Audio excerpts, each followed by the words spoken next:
अब हम देखेंगे क्वेश्चन थर्ड।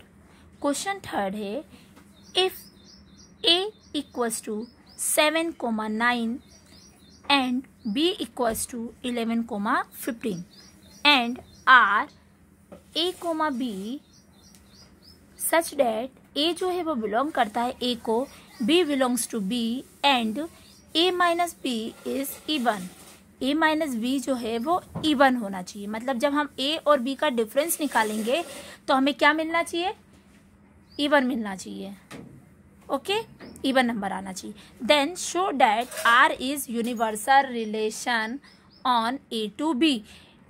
a b के लिए है ना, a से b के लिए जो r का रिलेशन होगा वो यूनिवर्सल रिलेशन होना चाहिए। तो आप लोग को याद होगा कि मैंने आपको बताया था यूनिवर्सल रिलेशन क्या होता है। यूनिवर्सल रिलेशन मतलब पूरे सेट का इसके पूरे से रिलेशन होना, है ना। तो ये यूनिवर्सल है। तो आपको यदि बेसिक चीज़ें याद है तो आपको इस क्वेश्चन करने में कोई भी प्रॉब्लम नहीं होगी। तो देखिए, पहले तो हम गिवन लिख लेते हैं। तो हमारा गिवन है a सेट दिया है, b सेट दिया है, तो a equals to b equals to लिख लिया हमने।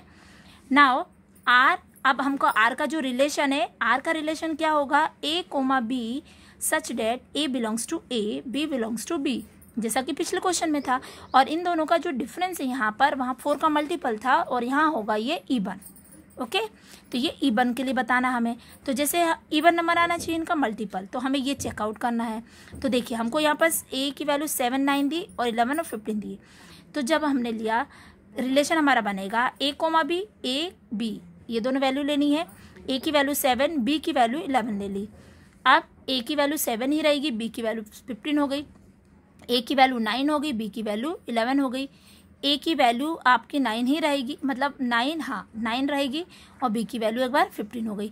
इस तरह से ये रिलेशन हमारा हो गया जो उसने बताया। अब इन दोनों का इवन होना चाहिए। तो देखिए, इवन कैसे आएगा आप चेकआउट कर लीजिएगा। यदि a माइनस b, a क्या है अपने पास 7, 7 में से यदि 11 जाएगा तो क्या मिलेगा? 4 मिलेगा।